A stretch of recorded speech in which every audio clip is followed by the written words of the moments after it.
बड़े धर्म की नींव आखिर है क्या? आज हम इस्लाम के उन 5 बुनियादी सिद्धांतों को समझने की कोशिश करेंगे जिन्हें इस्लाम के 5 स्तंभ कहा जाता है। यही वो बुनियाद है जिस पर अरबों लोगों का विश्वास और उनकी जिंदगी टिकी हुई है। तो सवाल ये है कि आखिर ये 5 स्तंभ हैं क्या? देखिए, ये सिर्फ कुछ नियम नहीं है, बल्कि ये वो कर्तव्य हैं जो एक मुसलमान की जिंदगी और उसके विश्वास को एक शक्ल देते हैं। चलिए आज मिलकर इसी सवाल का जवाब ढूंढते हैं। तो आज हम क्या क्या जानने वाले हैं? सबसे पहले देखेंगे इस्लाम के 5 स्तंभ क्या हैं।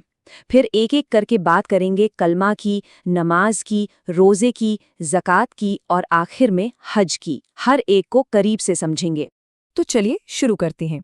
देखिए, इस्लाम के जो 5 स्तंभ हैं वो असल में 5 बुनियादी काम हैं। एक तरह से ये इस धर्म का पूरा ढांचा तैयार करते हैं और हर मुसलमान के लिए इन्हें मानना जरूरी समझा जाता है। तो सबसे पहले बात करते हैं पहले और कह सकते हैं कि सबसे अहम स्तंभ की। ये है कलमा। इसे शहादा भी कहा जाता है।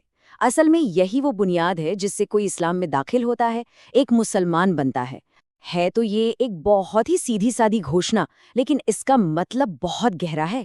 ये वो अरबी घोषणा है जो इस्लाम के बिल्कुल केंद्र में है। ला इलाहा इल्लल्लाह मुहम्मद रसूलुल्लाह। इसे दुनिया भर के मुसलमान हर दिन दोहराते हैं। तो इसका मतलब क्या है? हिंदी में इसका सीधा सा मतलब है अल्लाह के सिवा और कोई ईश्वर नहीं है और मोहम्मद अल्लाह के पैगंबर हैं। मतलब ये घोषणा 2 बातों की गवाही देती है। एक कि ईश्वर एक ही है और दूसरा कि मोहम्मद उनके पैगंबर हैं। अब देखिए, हर मुसलमान के लिए इस बात को मानना, इस सिद्धांत को मानना एकदम जरूरी है। और हाँ, अगर किसी को इस्लाम अपनाना हो तो उन्हें एक इस्लामी धार्मिक न्यायाधीश के सामने इसे स्वीकार करना पड़ता है, जो एक तरह से उनके इस विश्वास में दाखिल होने का प्रतीक बन जाता है। अच्छा, तो विश्वास की घोषणा तो हो गई। अब बारी आती है अमल की, यानी कर्म की। और यहीं पर आता है दूसरा स्तंभ, नमाज, जिसे सलात भी कहते हैं। ये रोज की जाने वाली प्रार्थना है। कह सकते हैं कि ये विश्वास को एक्शन में बदलने का पहला स्टेप है। तो नमाज है क्या? ये अरबी भाषा में एक खास तरीके से की जाने वाली प्रार्थना है, एक रिचुअल है। इस्लाम में माना जाता है कि ये अल्लाह का शुक्रिया अदा करने का एक तरीका है। और एक और खास बात, ये हमेशा मक्का की तरफ मुंह करके पढ़ी जाती है, जो दुनिया भर के मुसलमानों के लिए एक तरह से एकता का सिंबल है। और ऐसा नहीं है कि ये बस एक बार करनी होती है, नहीं, हर मुसलमान के लिए दिन में 5 बार नमाज पढ़ना जरूरी है।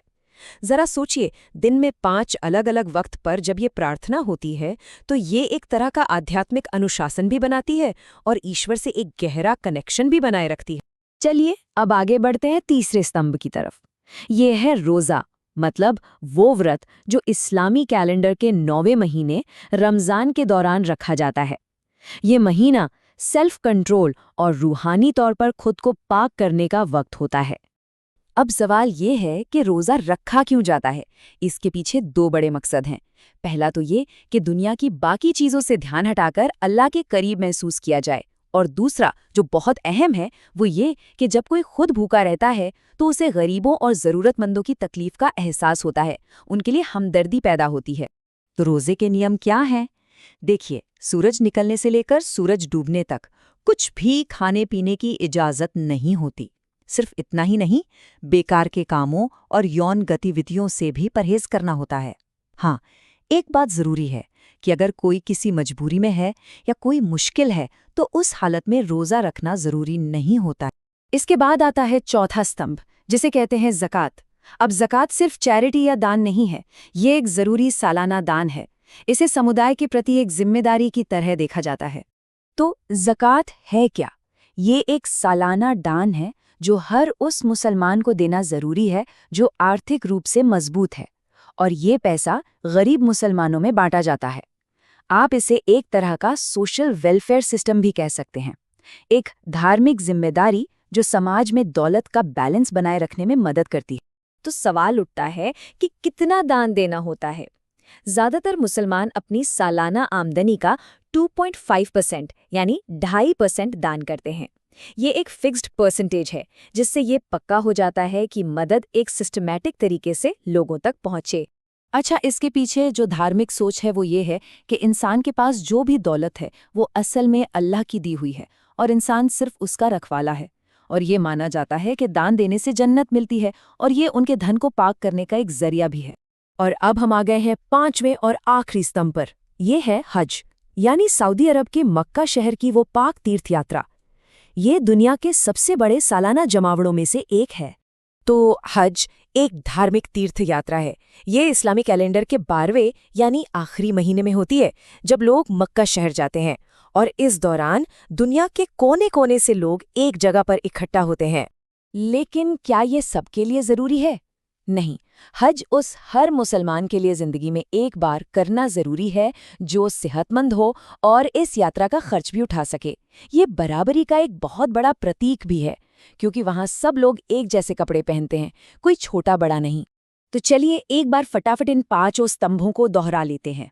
सबसे पहले कलमा यानी विश्वास की घोषणा, फिर नमाज मतलब रोज की प्रार्थना, उसके बाद रोजा जो साल में 1 महीने का व्रत है, फिर ज़कात यानी जरूरी दान, और आखिर में हज, जिंदगी में एक बार की जाने वाली तीर्थ यात्रा। ये 5 मिलकर ही इस्लामी जिंदगी का पूरा ढांचा तैयार करते हैं। तो आखिर में ये सब हमें एक बहुत बड़े सवाल पर लाके छोड़ देता है कि ये जो 5 सिद्धांत हैं, ये 5 कर्तव्य, ये आखिर कैसे दुनिया भर में फैले, इतने बड़े और अलग अलग तरह के समुदाय को एक रास्ता दिखाते हैं, कैसे उन्हें एक पहचान और एक मकसद के धागे में पिरोते हैं।